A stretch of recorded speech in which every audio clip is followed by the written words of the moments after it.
All right, well, let's get started. So thank you, Rudy, for doing this. My name is Dustin J. Byrd. I'm an associate professor of philosophy and religion at Olivet College. I'm also the editor-in-chief of Ekpyrosis Press and the founder and co-director of the Institute for Critical Social Theory.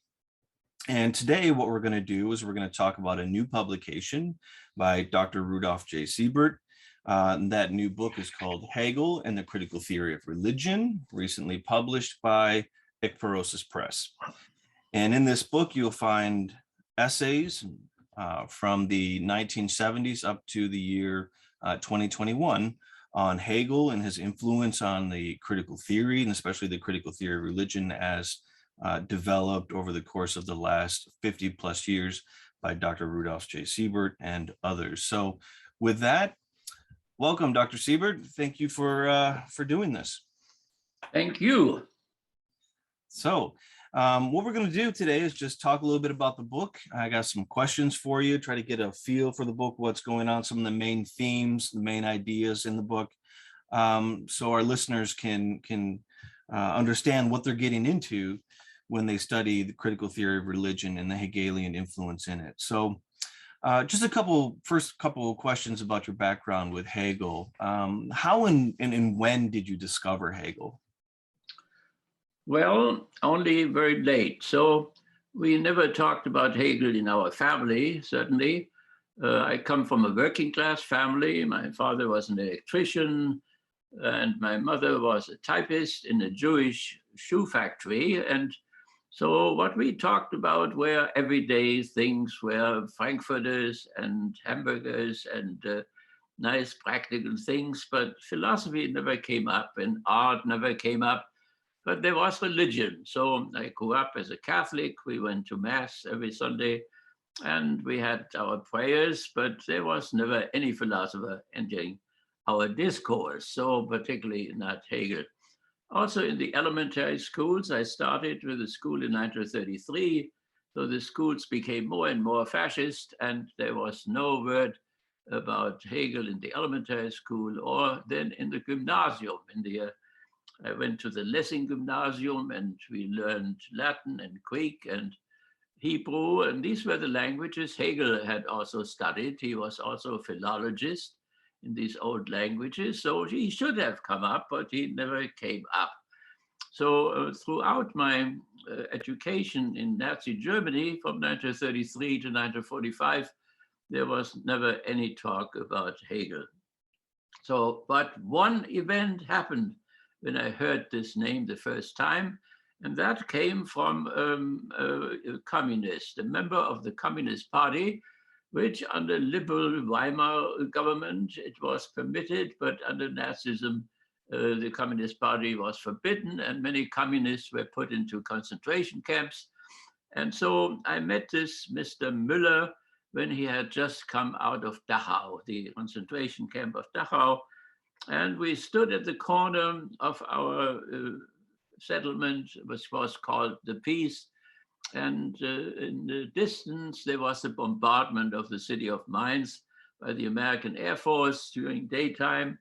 And I had this stupid idea. I wanted to go with my bike over there to Mainz and look what a bombed out city looked like. And then, of course, my friend Müller, the communist, thought that was an idiotic idea and that the bombers would come to Frankfurt soon, maybe next week, and then I could see it all in Frankfurt. And that was all very unbelievable to me. But suddenly our discourse turned to Hegel. He said, have you ever heard about this great philosopher Hegel? And I said, no. And he became outrageous. And he said, you are leader of the Catholic youth movement here in town, and you haven't heard about Hegel, and you go to humanistic elite gymnasium, and you haven't heard about Hegel. It is shameful, and so on. So he told me the first time the name and a few things about him.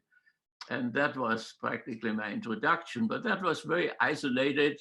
Nothing happened before, nothing happened afterwards. And it was only after I returned from American prison camp in Camp Allen to Frankfurt that then I slowly came in contact with Hegel, and that particularly through the Frankfurter Hefte, which was a left-wing Catholic journal by Walter Dirks and by Eugen Kogren, the author of the SS State, who had also been in a concentration camp near Weimar in Buchenwald. And in their Frankfurter Hefte, then there came people up, authors who were on the left, on the Hegelian left, and they then mentioned together with Marx also Hegel, and then I became more and more familiar with him. Now, you mentioned the Hegelian left, and this is something that a lot of people hear about, that somehow after Hegel, almost all philosophy, political philosophy especially, becomes Hegelian left or Hegelian right. What does that mean, the Hegelian left?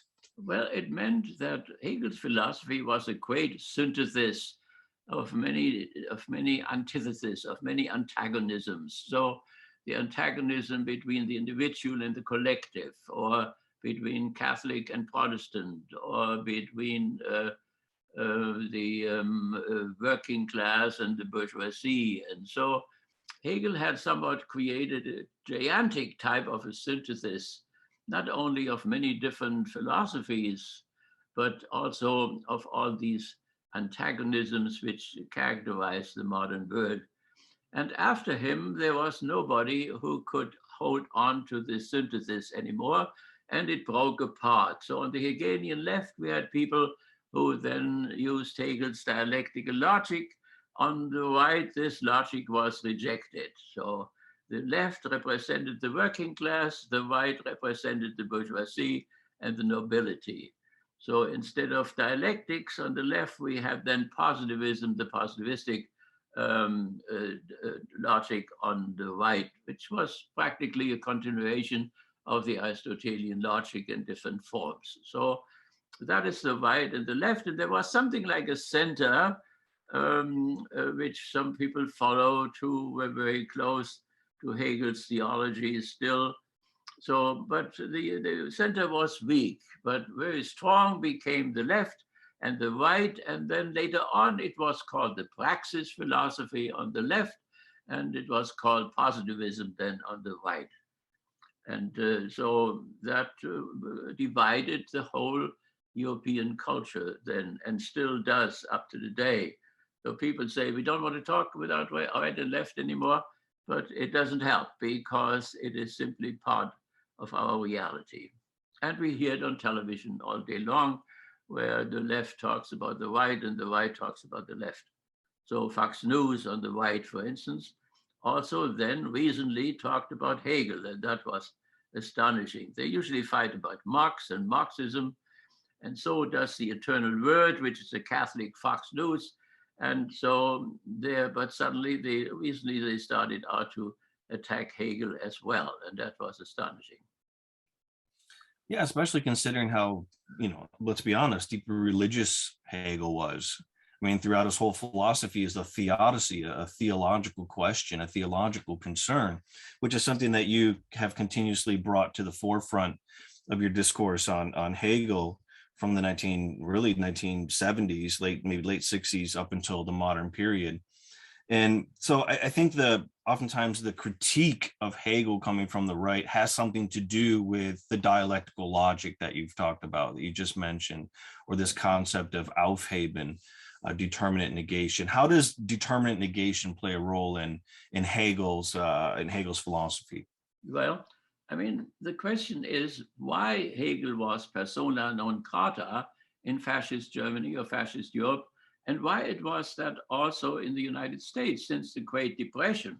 What is it in Hegel which is so uncomfortable, or what has to be rejected up to the day by Fox News? And Fox News gave an indication of it. They said recently, it was just 2 weeks ago, they said it was the concept of becoming. And so they let the cat out of the sack. In a certain sense, they were truthful for a moment. It is really the concept of becoming, and Hegel got that from Heraclitus. So we have in his logic, in the beginning of his logic, we have these three philosophers. We have Parmenides, who represents being, and we have Buddha, who represents nothing. And then we have the synthesis. We have Heraclitus with his idea of becoming.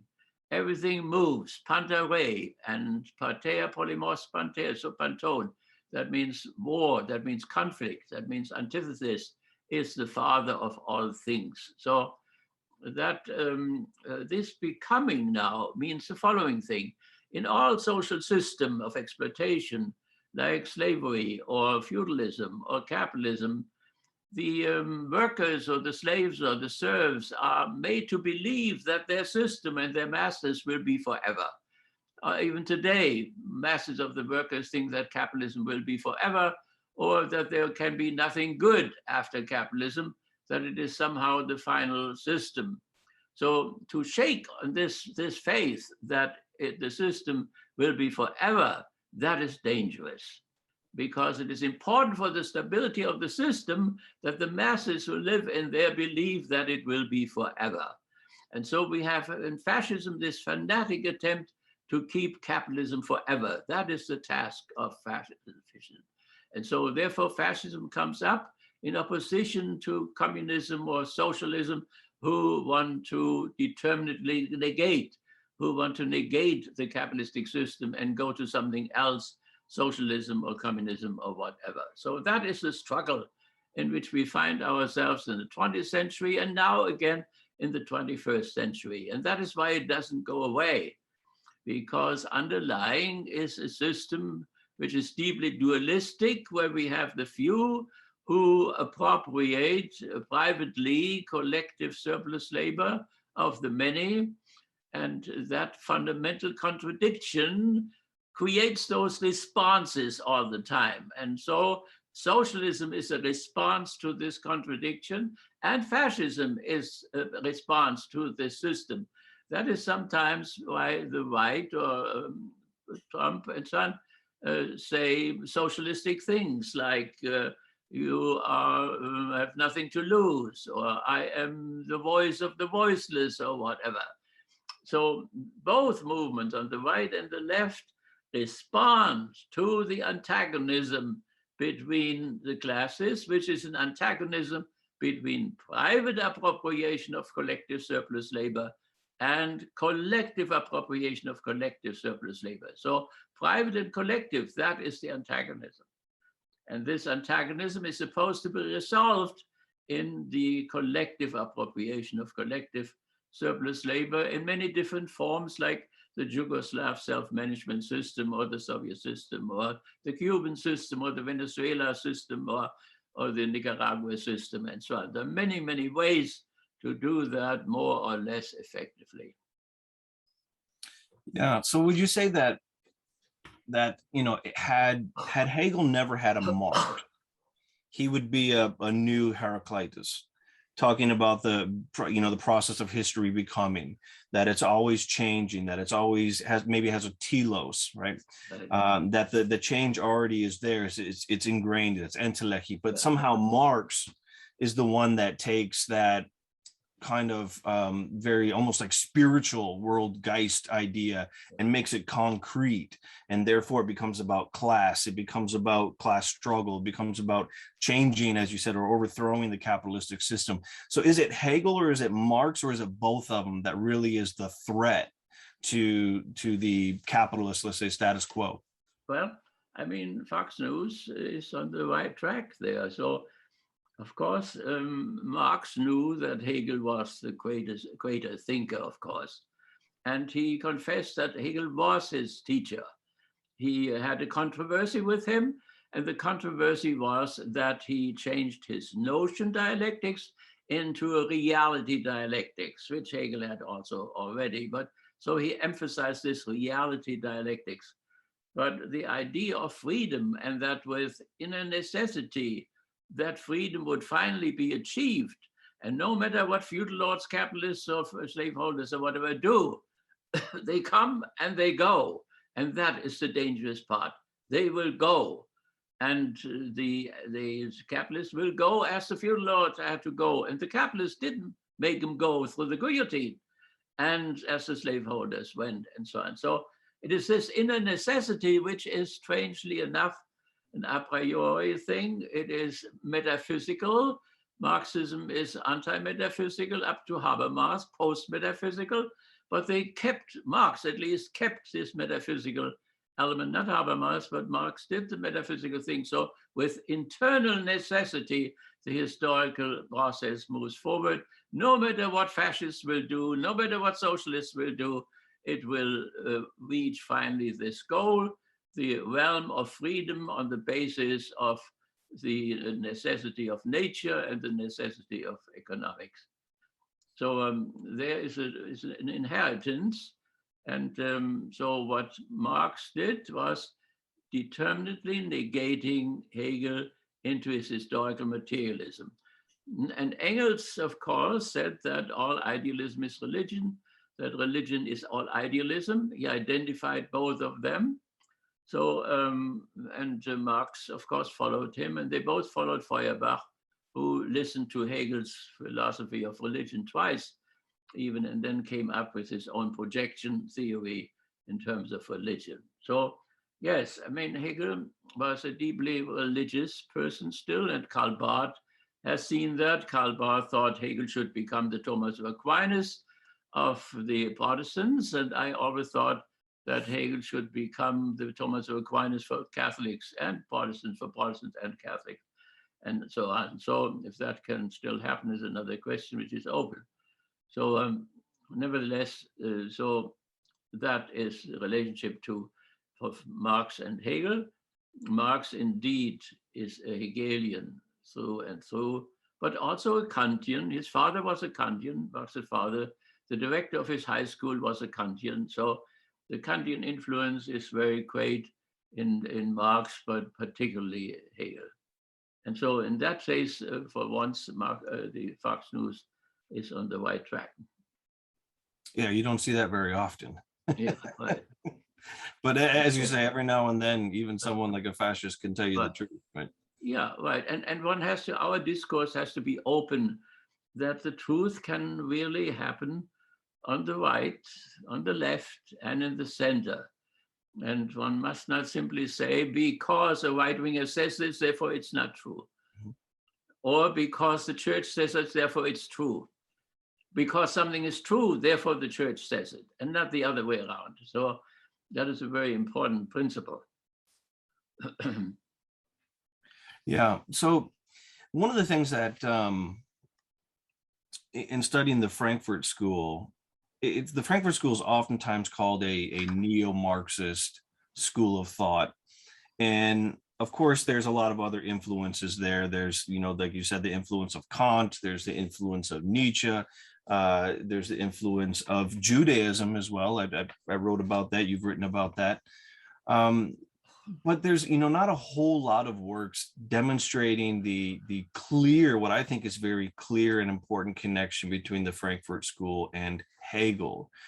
Now, how did Hegel influence, or in what ways did Hegel influence the first generation of the Frankfurt School, such as Adorno and Horkheimer and Benjamin and Löwenthal and Marcuse?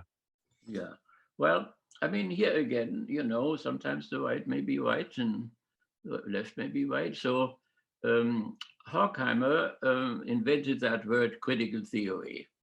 And to be honest, it was a cover name. So it was a cover name for Marxism, for Marx. And so the Frankfurt School was called, by the folk people in Frankfurt where I grew up. I grew up just 10 minutes away from the Frankfurt School Institute. So it was called the Café Marx. And this may be a prejudice, but there was some truth in it. So Marx obviously plays an important role. But then what Horkheimer really studied was Kant. So he wrote a dissertation and habilitation, everything on Immanuel Kant. And there's nothing about Hegel, first of all. So Hegel comes through Adorno, then particularly. That means Adorno, when he writes his own aesthetics on art and music and so on, goes chapter by chapter practically through Hegel's philosophy of art. And with Habermas, we have the same thing then. Habermas comes from Schelling to a large extent, like Paul Tillich came from Schelling. But as he does his life work up to his last book on the history of philosophy, which just came out 2 years ago, he goes through the work of Hegel, and except one thing, he leaves out the philosophy of history. He replaces it by evolutionism, and it would be interesting to ask why that is the only thing which he left out. If it was too optimistic, if it couldn't be handled, and whatever the reason was, the Horkheimer still talks about Hegel's philosophy of history, and Adorno too, but with Habermas it's left out. But what Habermas does, and what Marx had done before, was the following thing. As the system breaks down, Hegel's system, and it breaks down because of his theodicy. It breaks down for that what Schopenhauer had called his cursed optimism. That is why the Hegelian system breaks down for the left. And then they pick up the pieces or whatever. But what the strategy really is, that they go behind Hegel's system. They do not want to be systematic at all. They may become a little bit systematic, but they don't intend to become systematic. But they start out with the 5 human potentials on which Hegel had built his system. And they go back behind the system to these potentials, or evolutionary universals of language and memory, of work and tool, of sexual love, of the struggle for recognition and community.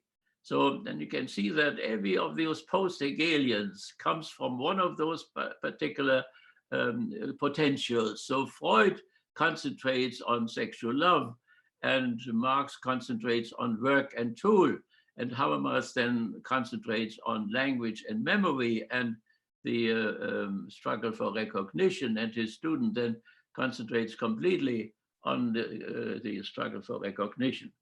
So that is the strategy which is behind all of this. And with the system, of course, falls the theology of the system and the theodicy of the system. All that collapses for the left, and to some extent it also collapses for the right, and least of all, it collapses for the center. So, when you brought up Habermas, would you say Habermas vacillates over the course of his academic career from Kant to Hegel, or is he primarily a Kantian, or where does he fit? Yes, I mean, Habermas and Taylor, his good friend in England, they vacillate between Kant and Hegel. It goes back and forth. What does Hegel say about this? What does Kant say about it? And then they try to find their own way between the two. So, but as far as the overall structure is concerned, Hegel is dominant still beyond Kant. And then comes Fichte in between too, and Schelling, they play an important role. So for Habermas, Schelling is also very important. Now, I have a question, because I remember you told me this story quite a few years ago, and it was quite humorous. And it's something that, I've only found one reference in one book on Hegel and it was there. So it's not something that came out of thin air, but it was the story of Hegel and discussing or talking about the Eucharist and a mouse. Yeah. What is this story? Yeah, it was a big scandal in Berlin. So Hegel was already in Berlin, and he taught the philosophy of religion. And in philosophy of religion, he finally came, after all the other world religions, he came to Christianity. And in Christianity, he came through the Middle Ages, Catholic Middle Ages, and then to Protestantism. And so he wanted to explain what the difference between the Catholic and the Protestant teaching on the Eucharist was.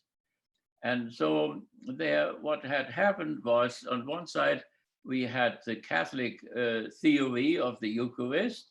That means that the idea of transubstantialization. Transubstantialization means that in the bread and the wine, the accidents, what is visible, remains the same, but the substance in the bread and the wine changes into the body of Christ and in the blood of Christ. And it happens through the power of the Holy Spirit, who descends. So the transcendence breaks into the immanence on the altar. It's not the priest who changes the bread and wine, but it is the Spirit who changes bread and wine. And then comes the words of Jesus that this is my body and this is my blood, and he gives it to his disciples as a new covenant and so on. But during the Reformation, then a split occurred between Luther, who was a great theologian and really saint material in his own way. And he talked then about consubstantialization. Consubstantialization means he brought the subject in. But somehow in the medieval theology and praxis, the objectivity of the body of Christ, whom one can put into a tabernacle or into a monstrance and so on, became so powerful that the subject disappeared.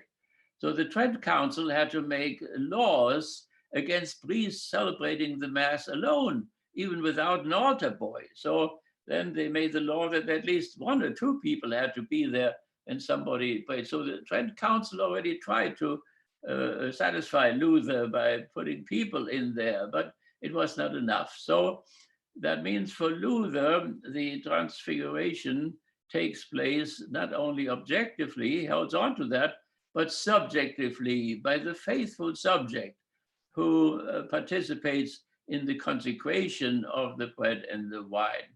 And that was called consubstantialization.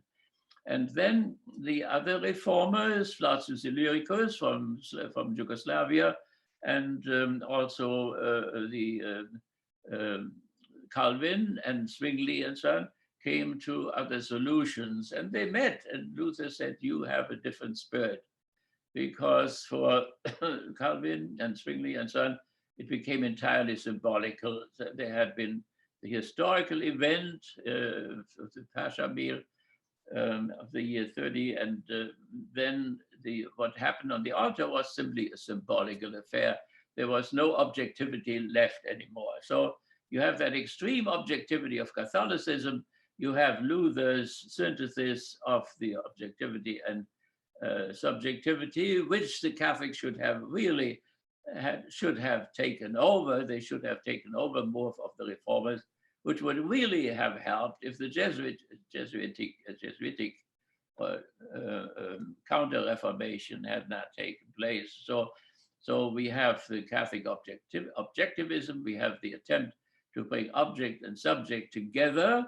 In Luther, that is why Hegel thought that he repeated Luther on a higher intellectual level, because in the meantime, the notion had been discovered and one could synthesize the two. But then the other extreme was then extreme subjectivity. That means when nothing objective was left anymore except of the symbolism. And so in Germany, you had two groups. Then you had the Lutherans who had this consubstantialization, and you had the Calvinists who had the symbolism. And the King of Prussia then thought it was too expensive to have two churches, so they put them together into one church. And my grandfather belonged to that. And he never knew what he did when he took communion, or if it was now Lutheran, or if it was Calvinistic or so. And he didn't care very much about it in any case. It's a very scholastic affair. And it has very little to do with what people do really during the Eucharist. Yeah, and I think in that So debate now to the mouse. Yeah, let's get to the mouse there. Now comes the mouse.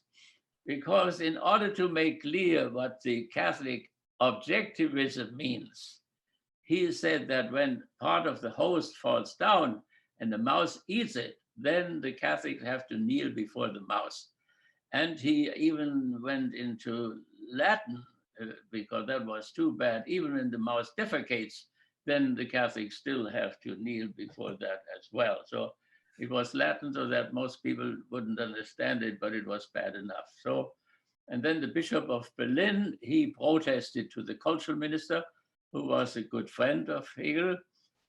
And the cultural minister then said that Hegel has to somehow apologize. And so he did apologize a little bit by excusing himself. He said, you know, he had to make it clear, things clear as much as possible to his students, as they say, or said recently, to bring the straw to the goat, to make it clear to people. One of the Eternal Words said that recently, Father Mitch said that he said what we have to do is to bring the straw to the goat. That means to bring it down to the poor people. It's a very arrogant type of a statement of academicians and should never be repeated again. So nevertheless, in order to make it clear, Hegel said he had to bring those examples, and that is how the whole thing ended. Except a priest was once coming to his lectures, and he was sitting before him, and he looked at Hegel all the time, and Hegel said, "You cannot stare me away from my chair." And then the priest left, and he never came back again. So I had discussions in Berlin with communists and so on, who thought that Hegel, was not open for discourse really, and that was true in a certain sense. He had great Catholic sympathies, so his system is not either or, like the Protestants think, but it was as well as. So he had a crypto-Catholicism in him. And I think there were even times when he thought of converting with other romantic friends to convert to Catholicism, but the Catholics looked too ugly to him.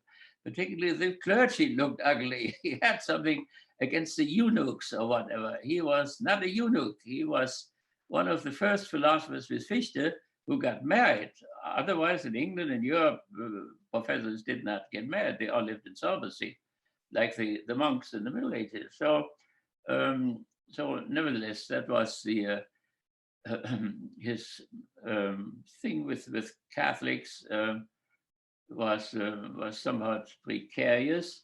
There was sympathy, but he always emphasized that he was a Lutheran and that he wanted to remain a Lutheran, and so that he was a pantheist or whatever was a horrible misunderstanding of the Catholic Church in terms of Master Eckhart, but then of Hegel too. So why they rejected it was he was a pantheist. And so there is a little word, a little difference which they overlooked, namely pantheism and panentheism. Panentheism means all and one. So pantheism means that the one and all become identical. There is no difference anymore. But for Hegel, the difference is there, and so it is for Eckhart. So the father inquisitors and so on overlooked that, and poor Eckhart is excluded since 700 years or whatever, and no change has been made, and it's repeated again and again, and one doesn't know why they cannot grasp that difference between pantheism, where one and all is identical, and cannot see that there is also a difference. That means there is identity and difference between the two. So when Jesus said, "Look at the little birds, the Heavenly Father feeds them," or "Look at the flowers, how beautiful they bloom, and the Heavenly Father does it," and so on. And the Heavenly Father will feed you. So there is the one which is present in all, in a certain sense, because he doesn't do it himself. God feeds the little sparrows through having seeds in the flowers and so on. So it's a mediated type of a system, but there is identity. God is present. Christianity is much closer to pantheism than to deism. But there is at the same time also a difference, and that difference has been overlooked by the father inquisitors out of some reason or the other. It was a whole scandal with Eckhart already, and then with Hegel and other idealists that comes up again and again. Mm-hmm. One of the things that is pretty clear through reading a lot of the essays that are in this book is that there is a theodicy running straight through Hegel's entire corpus of work. And theodicy is for whatever reason, it's a concept or it's a subject that people either don't want to talk about or have a feeling about, but have no idea that there's been systematic, discussions of it, thinking about it, philosophizing about it. But it's clear that somewhere, even when it's not prevalent right up in the forefront of what Hegel's talking about, there's that theodicy that runs just completely through his entire corpus. What is the theodicy, and how does it determine or at least color the trajectory of Hegel's thinking? Well, I mean, theodicy is a Greek word and means theos means God, dike means justice. So the problem is God's justice in the face of the injustices in his world. So it is the goodness of God, the freedom of man, and the origin of evil. That is the problem. And theology was originally theodicy. So in Greek, theology was the defense of the gods and of God, Zeus or Jupiter or whatever in Rome. And when bad things happened, how could these bad things happen? Did God let them happen? And if he lets them happen, that with him, with God meant at the same time, he willed it.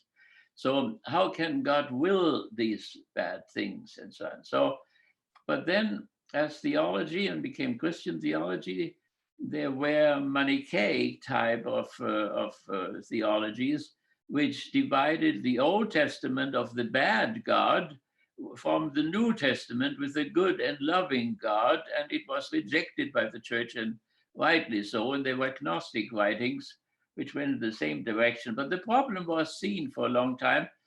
But then it somehow it was forgotten that theology is theodicy fundamentally, and people wanted to see it less and less. And so that the Enlighteners took advantage of it then, and the religious people forgot it. So I came back from the civil war in Yugoslavia, where I went for 5 years and brought money and food and so on for medicine for people, for the victims there. So it cost the lives of 200,000 people in Yugoslavia in the 6 different republics. And so it was a horrible butchery. And once I came from Yugoslavia through Frankfurt, and I went to confession in Frankfurt to a Capuchin church, there monks, and I started our discussion with the father confessor, and I said, I'm coming out of that slaughterhouse there, and where's your boss? Where is God in all of this? And he didn't know what the word theodicy meant, but he knew the problem. So, and then he said, well, that is the cost of the world, and we have to take our costs upon ourselves, and that means then reconciliation at the end of the world or whatever.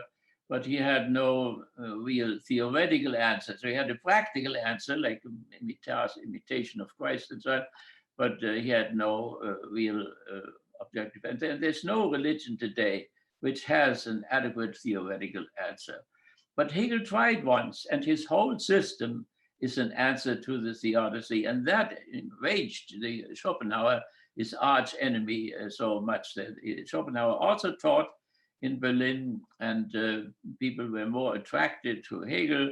So he made a test. He put his class at the same time when Hegel had his classes, and nobody came to him. And so he just despaired, and he went to Frankfurt and never taught again, but just wrote on his volumes, 4 volumes on the will and the world as will and representation. And so never married and hated women, but he did propose once and was rejected. And so maybe that's why he never did it again. But so nevertheless, so this is the Schopenhauer rejected this. Schopenhauer is the father of Occidental pessimism. And but the two have in common the description of the horror and terror of history. And Hegel makes it very clear that in no sphere of reality is it so hard to justify God's goodness and so on as in this sphere of history. It is still much easier maybe in personal life and so on. But even there, we had a deacon recently who started every sermon he gave, God is good. And the community answered, God is good, and so on. Then he was horribly beaten up in the parking lot and so on. But he had to go to the hospital. But 2 weeks later, he preached again and said, God is good, and didn't say why that happened to him and so on. So it is present among simple people, but it has no name, and one doesn't want to talk about it. It doesn't make you feel good, and so on. So they leave it out. And even theologians like Gregor Baum or Walter Dirks and so on, Eugen Kogon, because of his horrible experience in the concentration camp, wanted to have a whole issue of the Frankfurter Hefte about the theodicy, and Walter Dirks rejected it. it was not done. And they had a big conflict, and Walter Dirks even wept, and he went to another room, and he said, you know, the happiness of individual doesn't mean that you can only be happy if you have been in the concentration camp. And then Kogon came and made peace with him and said, look, Walter, let's go on. And there was never an issue on that. But I talked with Walter Dirks about that, and he said, I have suffered a lot, but I did not want to talk about it, and so on, very, very honestly. So, so in a certain sense, Hegel repeated the last great theodicy of Leibniz. Leibniz had been laughed out of the court by the Candide of Voltaire. The whole world laughed about it. So we made little fun about how purposeful things are, and God had arranged everything, even the top of a wine bottle and whatever. And so, and Hegel enjoyed Voltaire and his joke about this theodicy. And even today, Candide is still played in our stages. And once it was played here in Kalamazoo, and the priest wanted me to attack it, and I was not able to do so because Voltaire was right. So, so Schopenhauer and Hegel have that in common. History is an awful place, and it is very, very hard to defend the rationality of it, or that anything divine could be in this horrible butchery. You just have to turn the television on, and there was a new assassination. They killed an ISIS guy again, and have no problems with it, with international law, morality, or whatever. I had once a priest Rico here. He wanted to assassinate the head of state of Venezuela, and I protested against it. And I said, there's nothing in the New Testament about assassination of heads of state and so on. So Rico then disappeared from Kalamazoo, and he worked then in the Acton Institute in Grand Rapids, which wants to bring Catholics and capitalism together, and he just retired. I think I found an article of him somewhere. So now, so the strange thing that, first of all, Hegel enjoyed the fun which Voltaire made about Leibniz, but then he reconstructed Leibniz, but now on a dialectical level. He applied his dialectical logic. And what does that look like? When Hegel looks at the horrible things which happen from day to day, particularly the international murder, the spying, the lying, like the lies about Ukraine, every day, these lies are raining down. The American government says the Russians are coming. The people in Kiev say, no, the Russians are not coming. It is just an attempt of a regime change again, and the lies are horrible. So the issue of international stealing, and then the international killing for the stealing, and then the lying about the stealing and the killing and so on, this is just awful. So how can one deal with this? So Hegel would say, with Schopenhauer, his enemy, you have to look at this thing, you know, moral people go under daily. Whole civilizations of the highest level, like the Greeks and so on, go under. So many beautiful things are destroyed and are left in ruins and so on.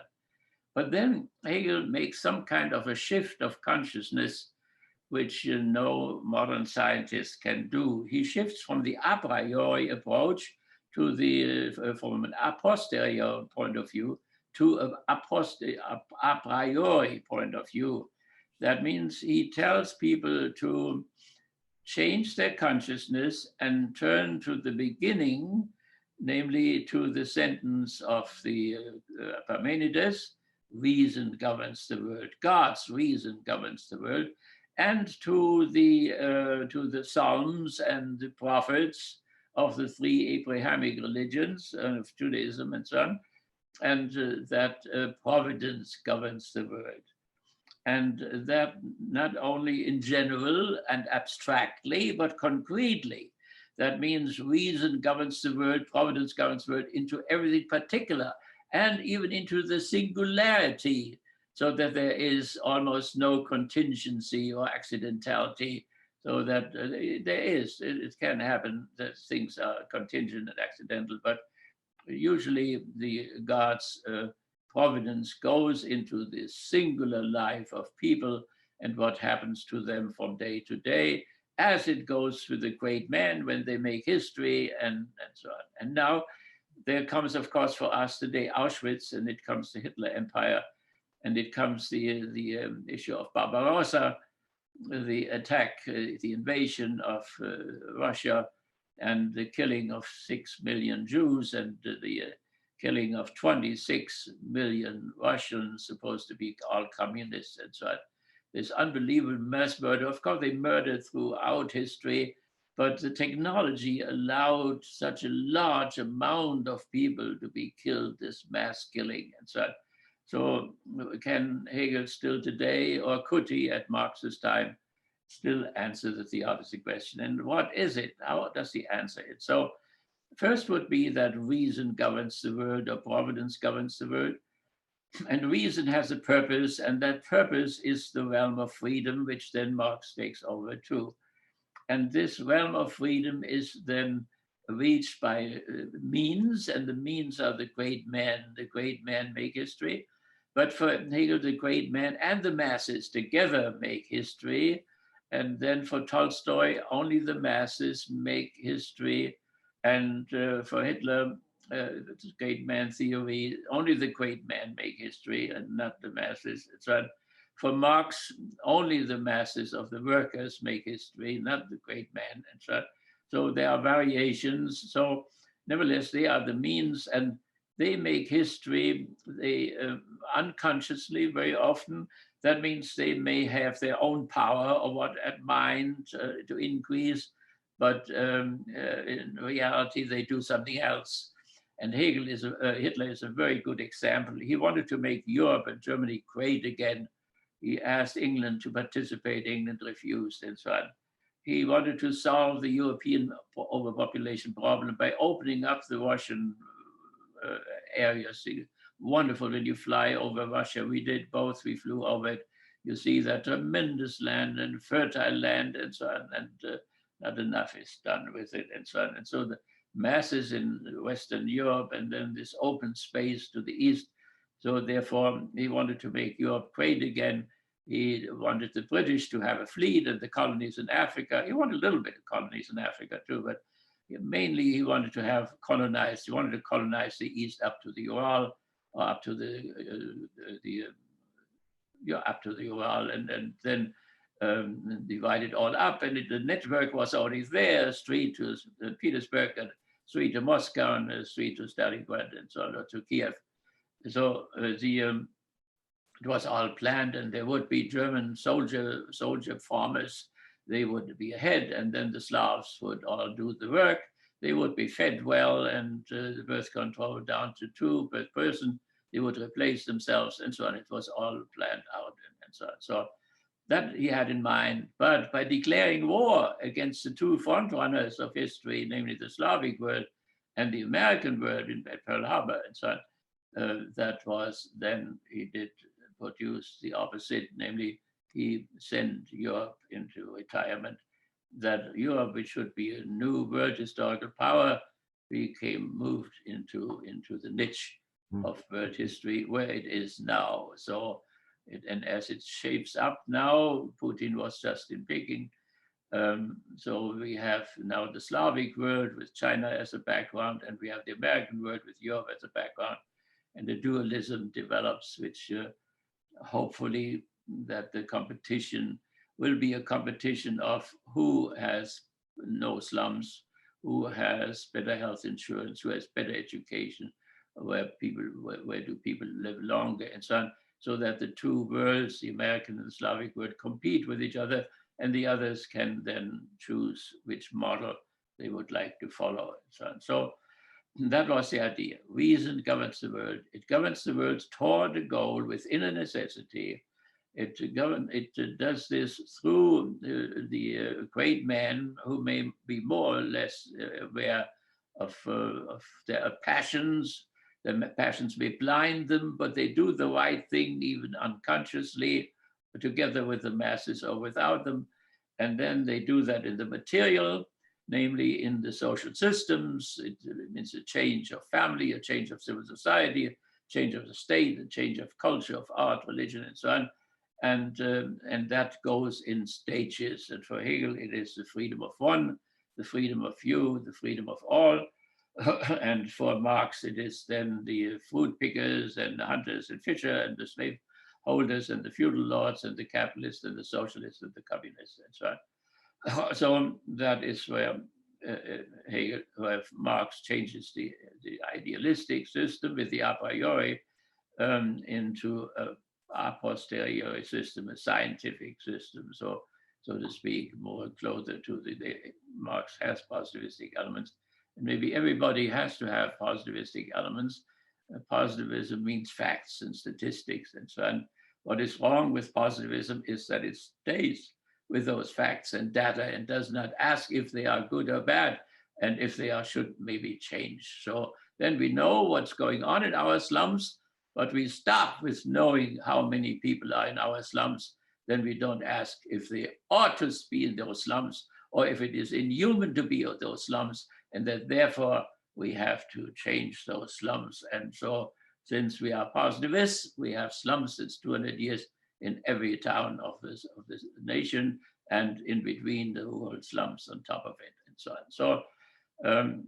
So that was Hegel's theodicy. And he thought that not religion, but that philosophy was ultimately the theodicy, and that his philosophy, in which so many philosophies were determinedly negated, which makes him so unbelievably complex, but also concrete in his sense.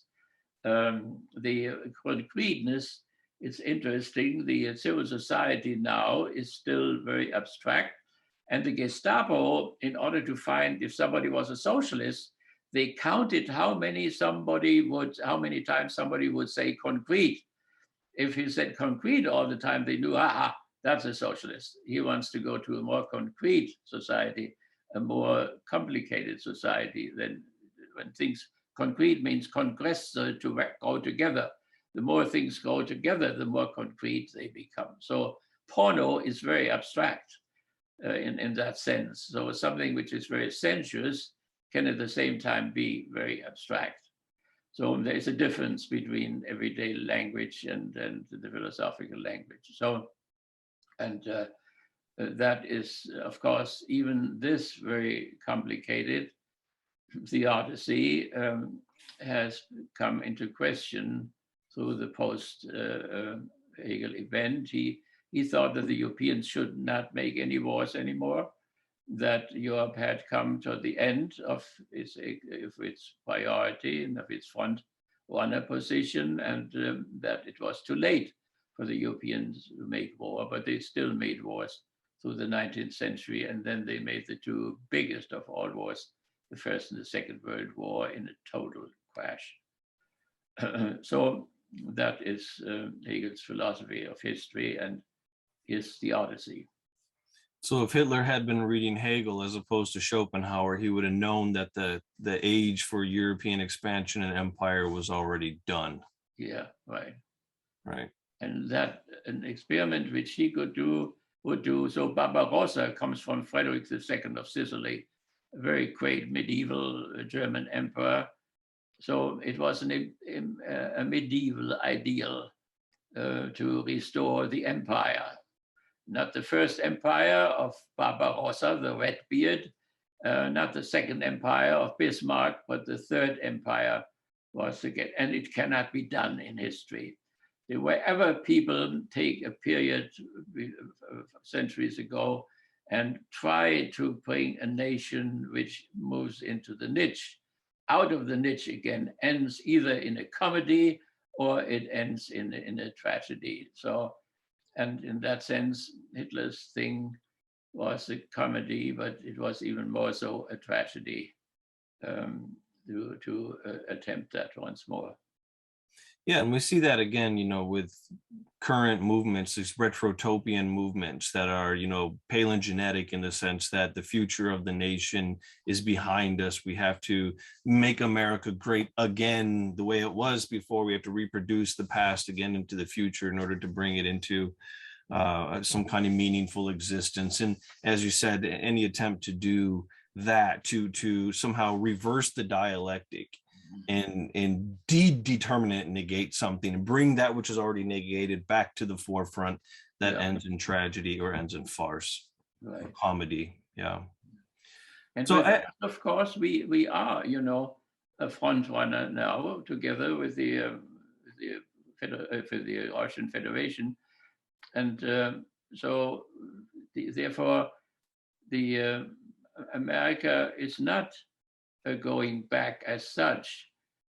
Where we could go back is to the capitalistic period of the 19th century, and to renew that again, and that we have that already, before Trump already, this attempt to think that capitalism will have no crisis anymore, and we can now deregulate, and the New Deal is not necessary anymore. And that was the great mistake of Reagan, which was then answered by the financial catastrophe of 2008. And each of those deregulation attempts will have the same result, and so on. The return now, Biden has returned to the before Reagan, and the tremendous government spending, pumping into civil society in order to stabilize it.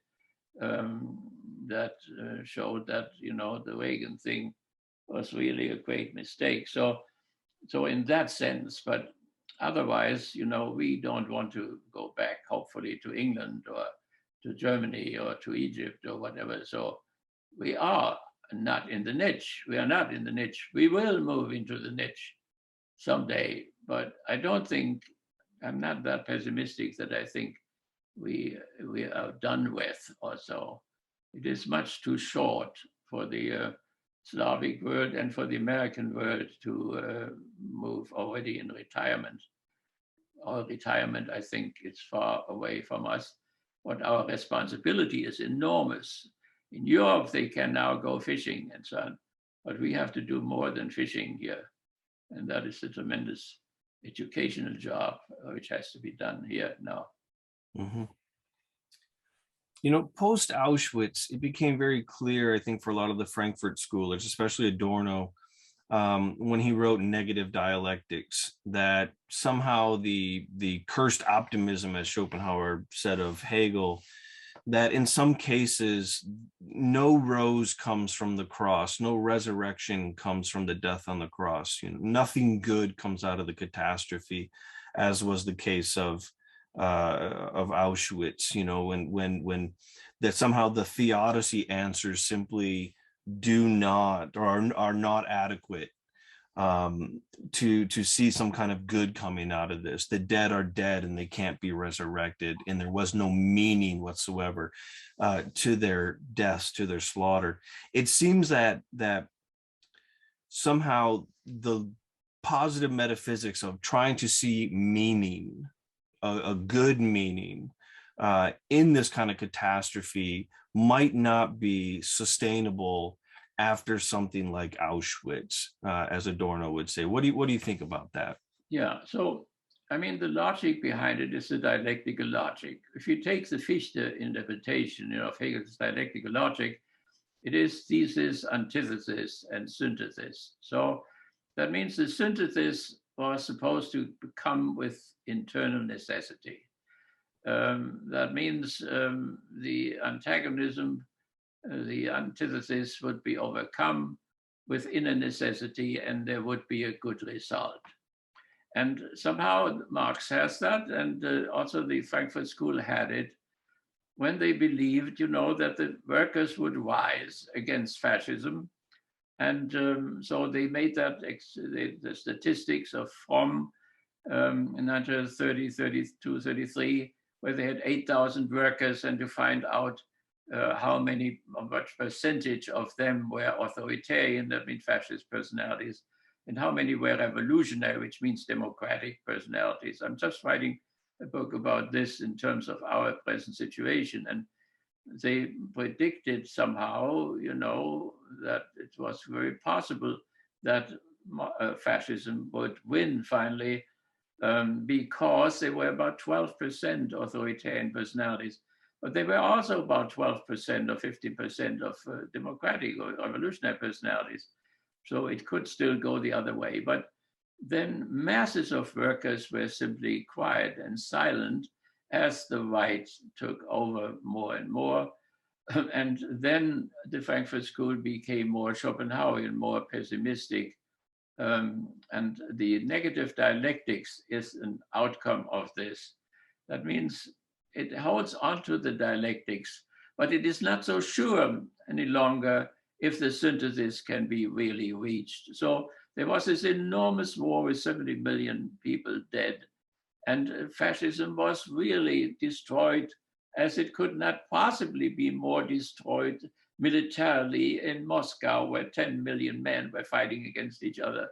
And then, of course, in Stalingrad, but most of all in Kursk, where 4,000 tanks were driving against each other, and so on. So it was so thoroughly beaten that one would say it could never come up again.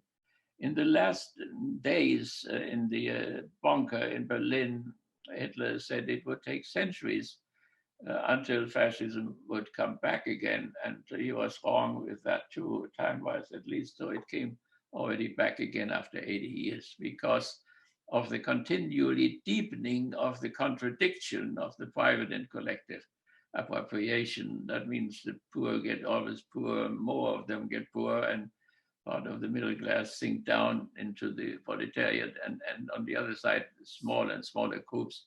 And that not only with us, but also with satellites like in the Ukraine, where we have 7 fascist oligarchs, and the richest of them has $7.5 billion, and the poorest of them has $1.5 billion, and so on. It's a fascist enterprise, the Ukraine, which our people are not fully aware of, whom we are really supporting there. I was often in Kiev, and I couldn't stand it really because of the atmosphere which was there on Maidan and everywhere else. So nevertheless, that is the problem. So it's not that they do not keep open for that the synthesis will really happen, but they have experienced it in the hard way, that in this unbelievable first half of the 20th century, these efforts have been made in order to resolve the antagonism, and it was not possible. So Adorno's negative dialectics reflects that historical experience which the Frankfurt School had. In one of your essays in the book, you talk about Hegel's influence on the third youth movement of the 1960s. And I know you came to Western Michigan University in 1965, had recently moved before that to the East Coast from Germany after you finished your studies there.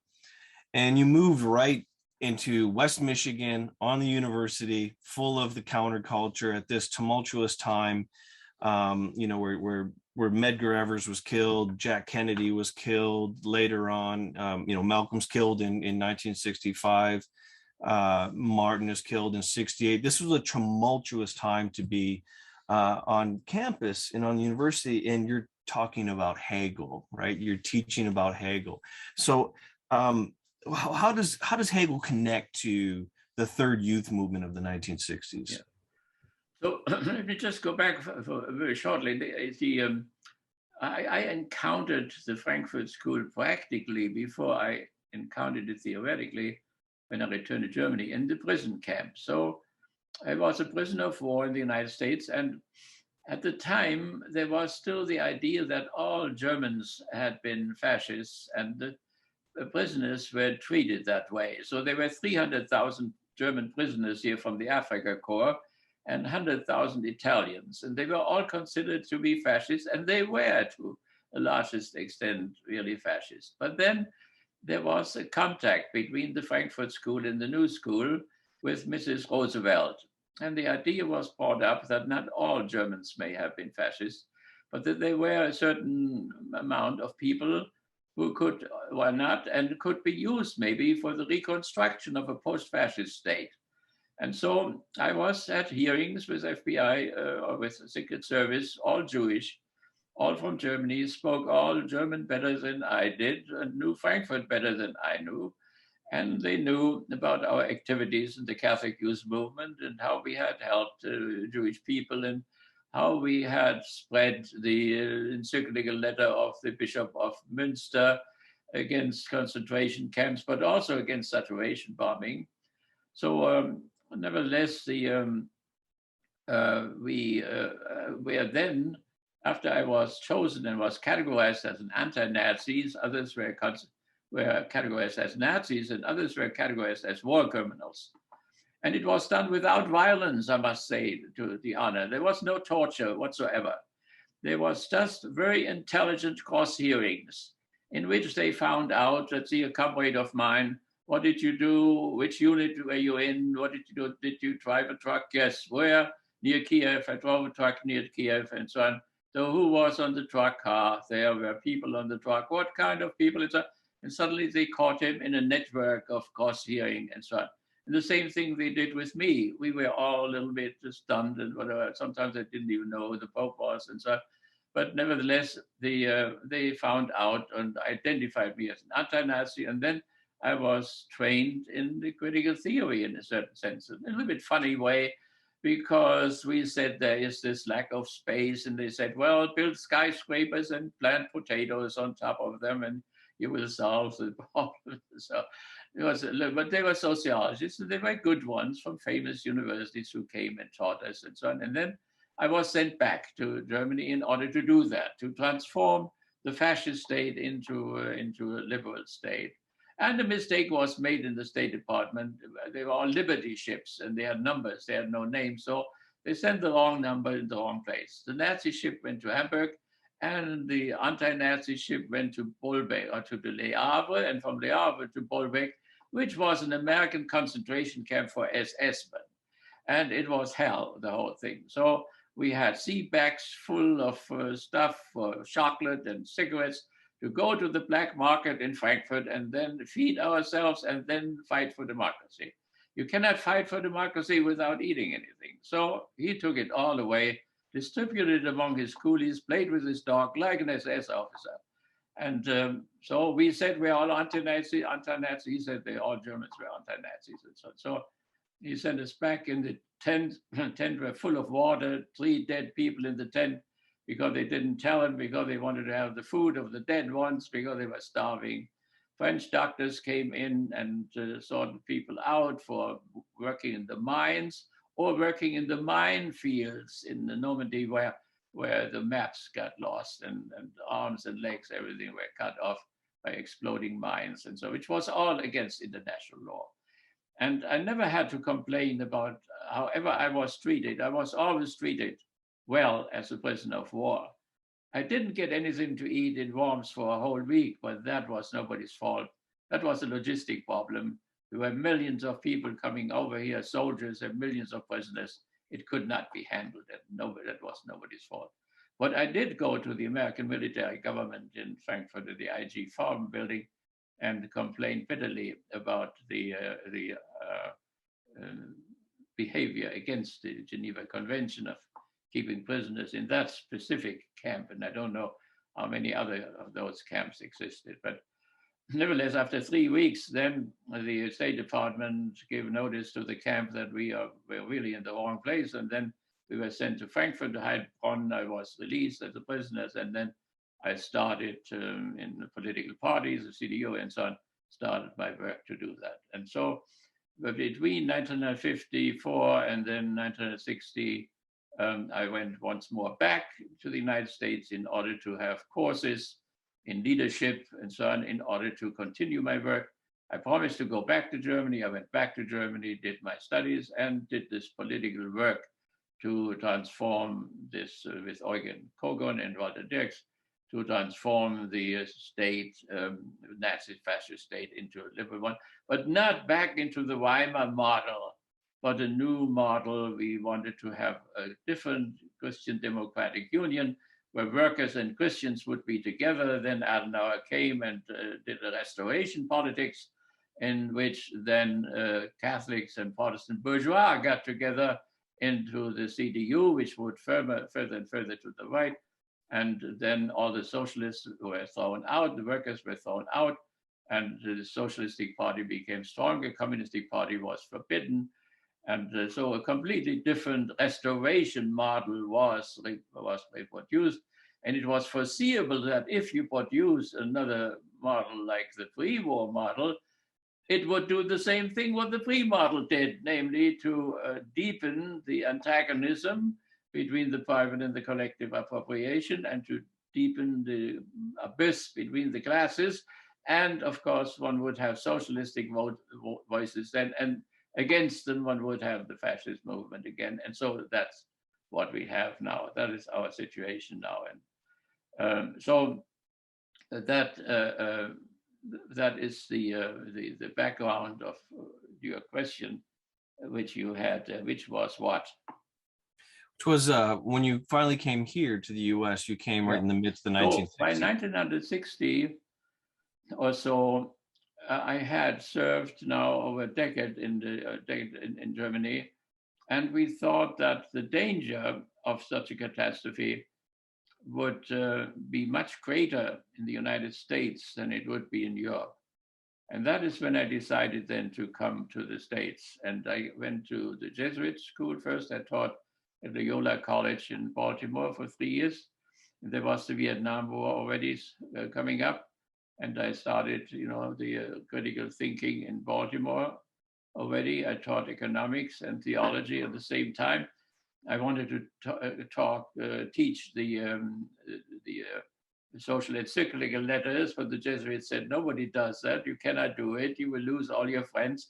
I said, you wrote them. Why don't you teach them? I said, well, I did teach them. I did not lose all my friends. So it wasn't so bad as it went. And then the Jesuits thought when there was a lack here, there was a choice I had. I could become a chair somewhere south of Chicago, and then this opened up at Western Michigan University. And I was supposed to cooperate with a far right-wing Jesuit, Father Hahn, and but there was a trick involved. I was not to join him, but to replace him, which he didn't know, which I didn't know, but then he was replaced finally. So, and that was the time now where he had a very right-wing position to all what happened to the students, and I had a very left-wing position. So I did not really base it on Hegel. It was rather two Hegelians, namely Marx and Bakunin, who were important for the students. So anarchism, it came up recently again that there are some anarchist people. So Bakunin was a real tragic case. Bakunin was a nobleman in Russia who thought that Marx's idea would suffer from that when once you have a proletarian ruling class or the dictatorship of the proletariat, and you would pose it against the dictatorship of the bourgeoisie, you would never get rid of it. So therefore, in order not to thrive that way, he thought there should be no dictatorship of the proletariat, but that there should be a new movement without leadership. And so we had students on campus who were anarchists, and the FBI had a hard time to find out who the leaders were. They were trained in that authoritarian type of model. There must be leaders. So catch the leaders and you have the whole movement. There were no leaders.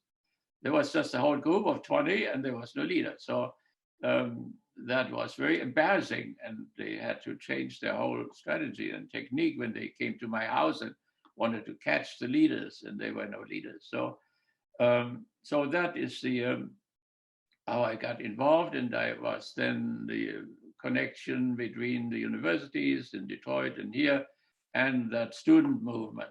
So revolutionary movement, which he had no contact with workers at all, but it did have contact with workers in France. So it was, well, it was a good and a serious attempt. I always taught the students, you know, to learn more about the system in which they lived, because they thought they lived in a free system and they could freely express themselves. And that was true in terms of theory, but as soon as they touched the barbed wire, that means they did something, then the system reacted, and like the shooting of the students and so on in Mexico and here and in Japan and Germany. It was a movement which went from Japan through this country to Italy, Germany and so on. So it was Rudi Dutschke and other people. Habermas took a very critical position to the movement. He called Rudi Dutschke a red fascist, and then threw it again later on. And assassination attempt was made on Rudi Dutschke and so on. So nevertheless, the students became somewhat disappointed. They were inspired by the Frankfurt School, but they also became disappointed because their teachers were not revolutionary enough. They were not practical enough. And they were not revolutionary enough because they thought of the dangerous position that you destabilize West Germany and then the East becomes strong and marches in and so on.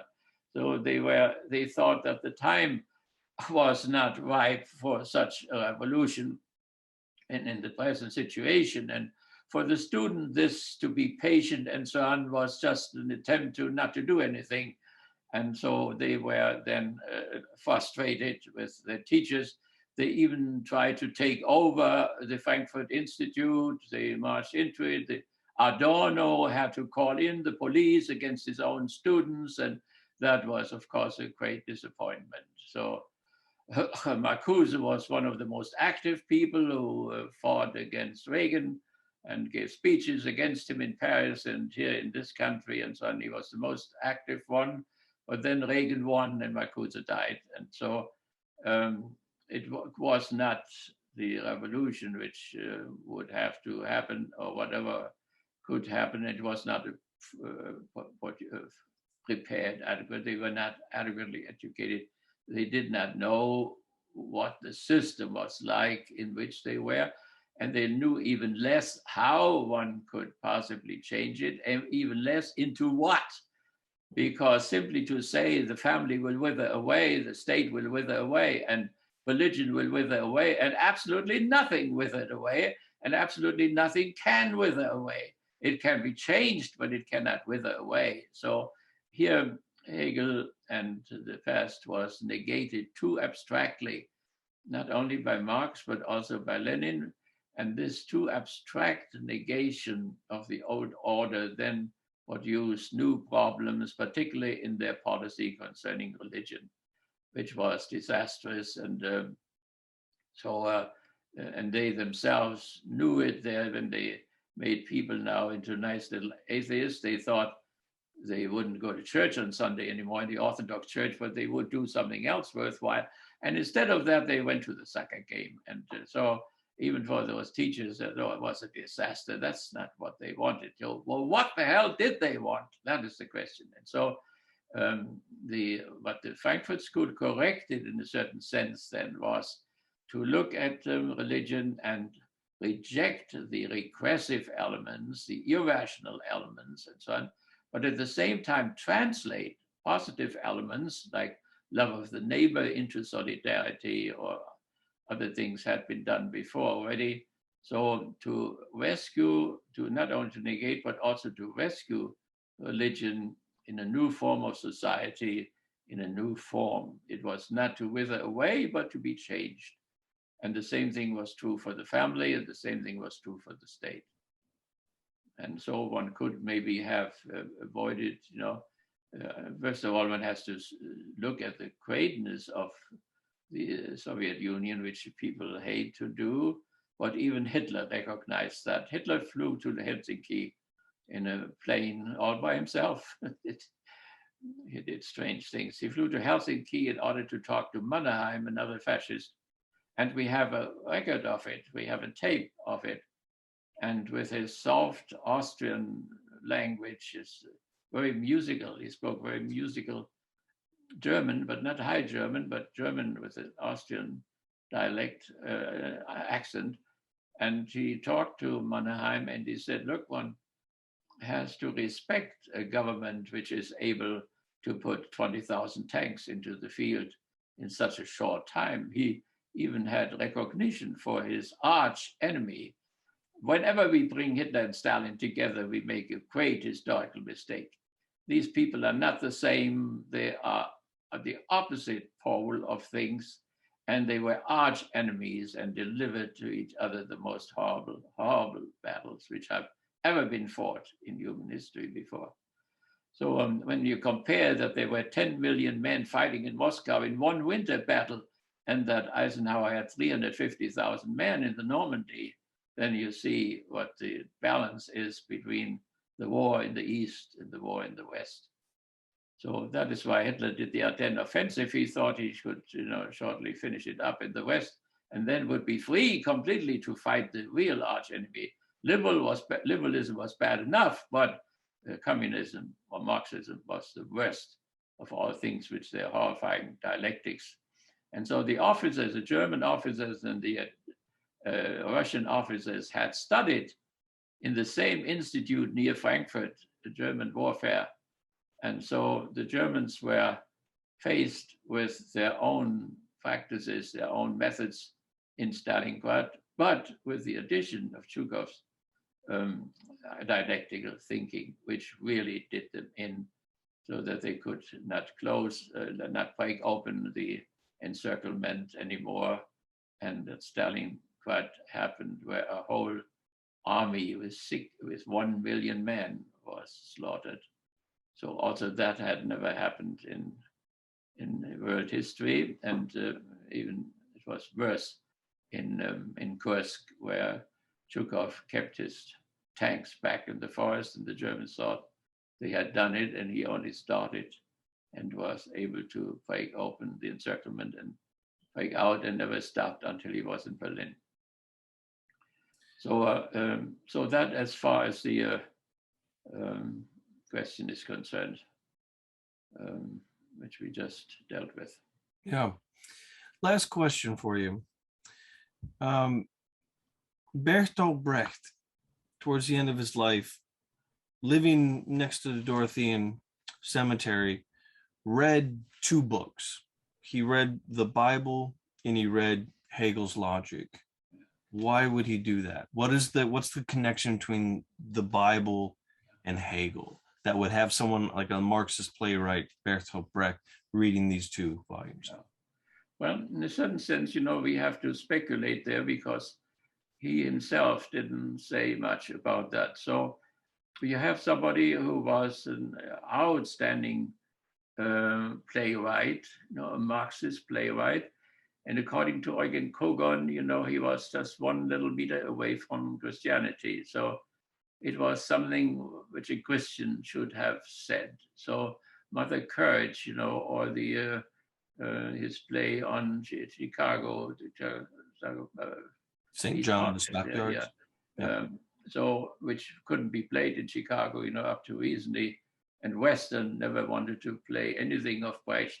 K College did, but Western only very recently came up and played Mother Courage. And so he always had some excuse. It wouldn't be a business success or whatever, but it was just a right-wing position. So nevertheless, he had his own unbelievable suffering. He was not a Jew, as far as I know. He fled Germany because of his plays, which he had done in Berlin. So he was known as a Marxist, and he couldn't stay there anymore. So he went to Russia, took his girlfriend along. She died in Moscow, and he had to leave her behind. And then he went to the United States and was in Hollywood and played there. And then when the hearings came about against Marxists, and he had to go to Washington, he was invited there to go there.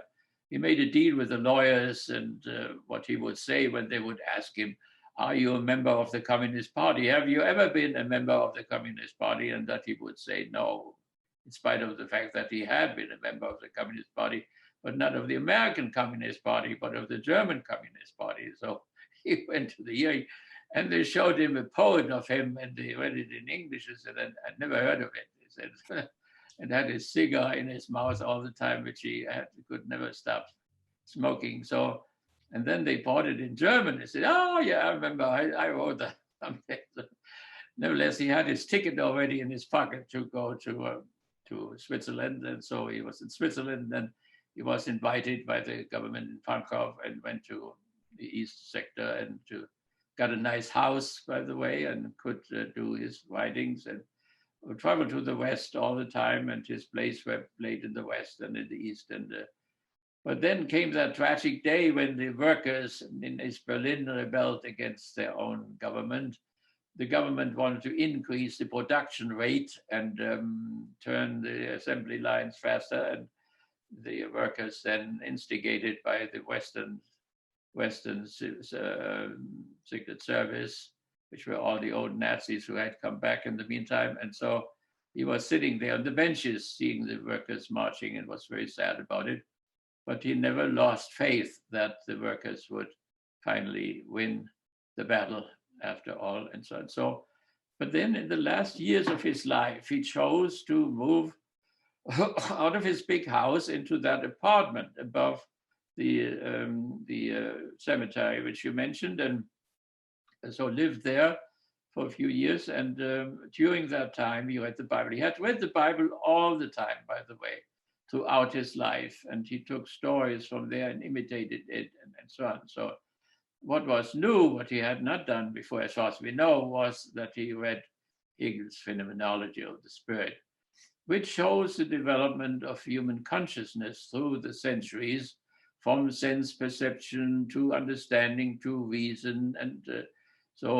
And he was obviously fascinated by this, but for him as a materialist, that was unusual, because it was definitely an idealistic approach to this. So the emphasis on human consciousness, emphasis on spirit in general, and so on. So he was somehow interested in this idealistic thing now, and this is unusual. He had said before, men die like animals. And that is a materialistic position, and it solves the theodicy problem too. If we die like animals, so there is no theodicy problem anymore neither.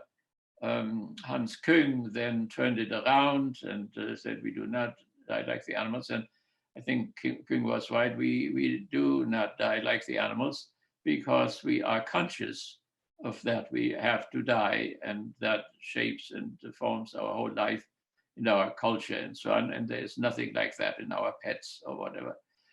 They have no clue what will happen to them except the last moments or whatever. So after this extreme materialistic position, it is somewhat unusual to go through the formation of human consciousness, since we moved from animality to some kind of a new species. But then it goes even further, that he wanted to be buried besides Hegel. Why that? That, of course, means something. It doesn't mean Fichte, but Fichte is with his wife also buried besides Hegel and his wife.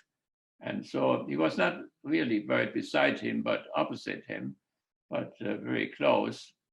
So that is astonishing. At least what it means is that he considered Hegel a great man, a great source.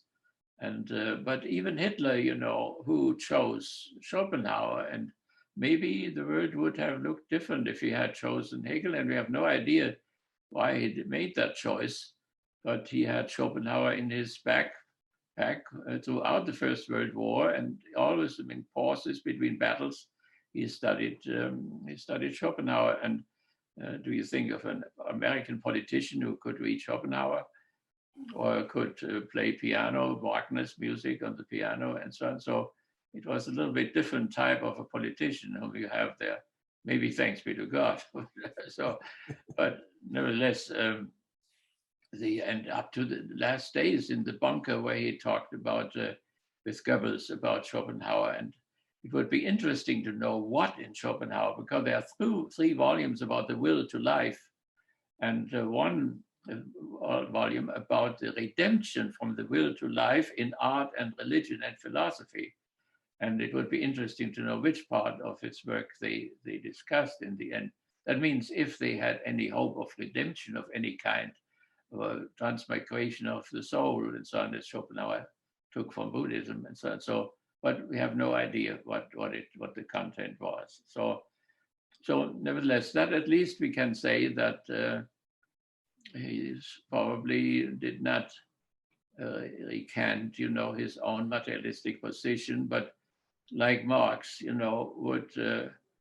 would think highly of Hegel's greatness as a philosopher. And that is true today on the Hegelian right and the Hegelian left. They may be very critical of him, and they may say that his system has broken down, but they all recognize his greatness. And it is somewhat unfortunate that the public opinion is that he is dangerous or whatever, in the sense of becoming, that he is the Heracleitos of modern time. I think we better face it. There is becoming. Yeah, absolutely. I totally agree with you. So I would like to thank you for doing this discourse today on the new book, Hegel and the Critical Theory of Religion, this book here, published by Ekpyrosis Press. So many of the things that we talked about today are in this book, and someone can trace the whole development of the Hegelian thought through the critical theory of religion through this book. And so I appreciate it for doing this discourse. This was wonderful. I hope everybody who sees this video can learn something about Hegel, the new Heraclitus. Exactly. Thank you. Thank you so very much that we could have this discourse. Absolutely. The more discourse about Hegel, the better. Absolutely. And we can get nice big busts of Hegel like that, even greater. So nice. Okay, so our next discourse that we'll do with Dr. Siebert is when this next book comes out on inclusive and exclusive identities. We're working on that right now, on the dialectics of the right and the left. And so stay tuned. We'll do that next time. Very good. All right. Yep. Have a good day. Okay, same to you.